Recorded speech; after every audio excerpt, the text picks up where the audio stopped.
কালি আপোনাৰ লগত এটা ঘটনা হৈছিল বিধায়ক ৰমাকান্ত দেউৰীয়ে আপোনাক ৰাজহুৱাকৈ অপদস্থ কৰিছে মাৰিম পিটিম এনেধৰণৰ শব্দ ইউজ কৰিছে বুলি আমি গম পাইছোঁ কথাটো কিমান সঁচা আপুনি কি ক'ব কথাটো মানে মোৰ আচলতে ক'বলৈ অকণমান নিজৰে লাজে লাগিছে কালি বিকশিত ভাৰতৰ এখন মিটিং হৈছিলে এই কপাহাৰা ষ্টেডিয়ামত আৰু সেইখন আপোনাৰ নকৰগাঁও পঞ্চায়তৰ তাত কেইজন ৰিজু ছাৰ আহিছিলে union minister Bhabesh Kalita sir আহিছিলে আৰু বিধায়ক হিচাপে ৰমাকান্ত দেউৰী গৈছিলে ইতিমধ্যে আমি ষ্টলবিলাকত আছিলোঁ মই HOD হিচাপত ষ্টলত আছিলোঁ ইউনিয়ন ৰিজু ছাৰে গোটেইখিনি চাই কৰি মোৰ সৈতে ইণ্টাৰেকশ্যন কৰিলে কৰি মেলি DC ছাৰৰ লগত আছিলে ভৱেশ কলিতা ছাৰো আছিলে তেওঁলোকে মানে ইণ্টাৰেকশ্যন কৰি জাষ্ট পাৰ হৈছে তেনেকুৱাতে মানে কি ৰমাকান্ত দেউৰীয়ে কোনো কথাৰ অৱতাৰণা নকৰাকৈ মোক এটা কথা কৈছে যে মানে তই অলপ বেছিকৈ হেৰি কৰিছ তোৰ মানে কি বেছি হৈছে তোক মাতি আনি ভালদৰে পিটিম তই মানে কি মোৰ এগেইনষ্টে লগাইছ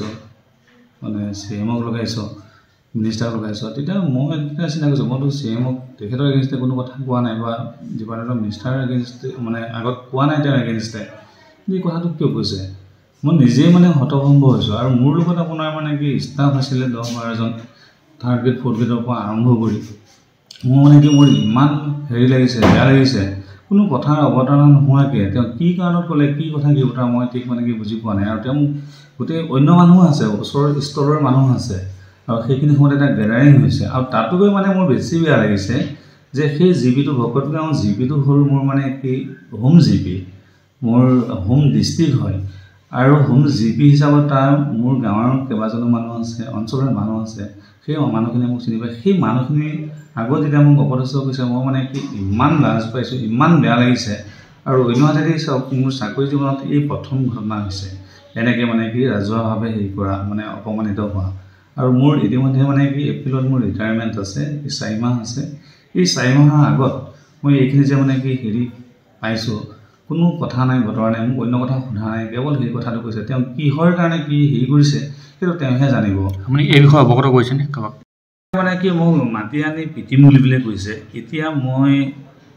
অহা যোৱা কৰোঁ সেই ৰাস্তাটোৱেদি আৰু তেখেতৰ একদম ঘৰৰ কেতিয়াবা মানে কি আগেদি অহা যোৱা কৰোঁ সেইফালেদি আহি নদলগুৰি হৈ আপোনাৰ এইখিনি কি ৱাবৰি চৰটোবৰি ৱাবৰি হৈ তেখেতৰ ঘৰৰ পদূলিয়েদি অহা যোৱা কৰোঁ আৰু কেতিয়াবা মানে চাবুধৰা হৈ অহা যোৱা কৰোঁ তেখেতৰ একদম লগৰ যিটো তিনিআলি সেই তিনিআলিদি অহা যোৱা কৰোঁ এতিয়া মই অলপ মোৰ মানে কি এটা ভয়ৰ কাৰণ এটা হৈ পৰিছে কাৰণ সেইফালেদি যেতিয়া অহা যোৱা কৰোঁ আৰু ৰাতি মোৰ কেতিয়াবা এনেকুৱা হয় মিটিং চিটিং থাকে ৰাতি 8-9 ইয়াতে বাজে ভিজি থাকিলে ইয়াতেই মানে কি ৰাতি 8-9 হয় কেতিয়াবা 11টা বজাতো ঘৰ পাওঁগৈ এতিয়া সেই ৰাস্তাইদি যাবৰ কাৰণে মোৰতো এতিয়া অকণমান শংকাবোধ হৈছে এইটো ডেফিনেটলি হ'ব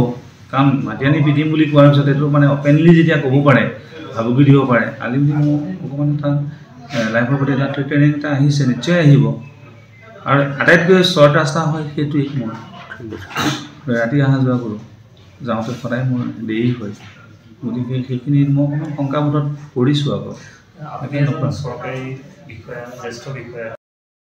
মুখ্যমন্ত্ৰী ছাৰক মই এটাই আহ্বান জনাব বিচাৰোঁ যে আমাৰো অকণমান মানে কি চৰকাৰীভাৱে তেখেতলোকৰ চৰকাৰী নীতি নিৰ্দেশনা মানি আমি কাম কৰি আছোঁ গতিকে আমাৰ যিটো সুৰক্ষা আমাৰ যিটো মানে কি হেৰি যিখিনি কৰণীয় সেই কৰণীয়খিনি কৰাৰ মাজত যদি আমি এটা হেৰিত ভুগিব লগা হয় আমি ভয় ভাৱত থাকিব লগা হয় বা এনেকুৱা মানে কি ৰাজহুৱাভাৱে যদি মানে কি ভাবুকিৰ সন্মুখীন হ'ব লগা হয় এইটো যাতে মানে কি দুনাই নহওক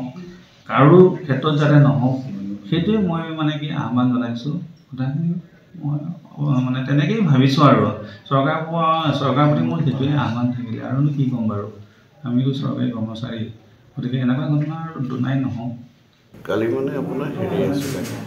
আপোনাৰ এই সংকল্প যাত্ৰা যে তাৰ প্ৰগ্ৰেমটো চলি আছিলে তেতিয়া মানে কি হ'ল আমাৰ হেৰি এটা আছিলে লগত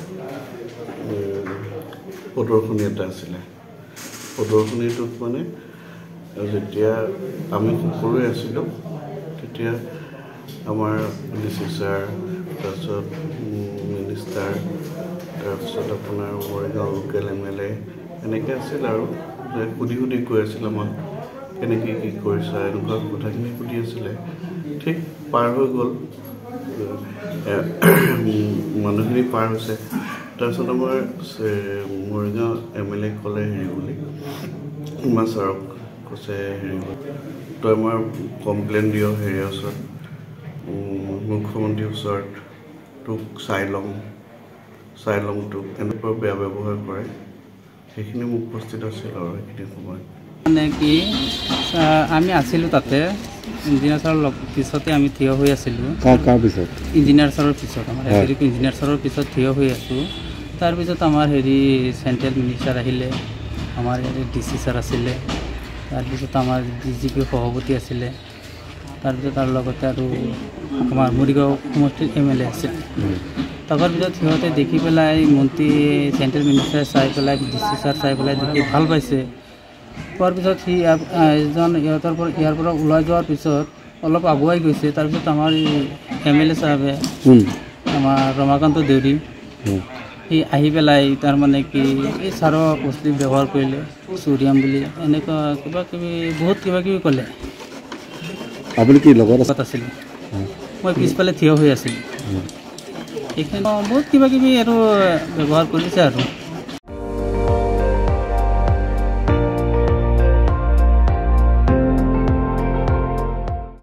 আপুনি চাই আছে ND24 সৰ্বশ্ৰেষ্ঠ নহয় সৰ্বোত্তমৰ দৌৰ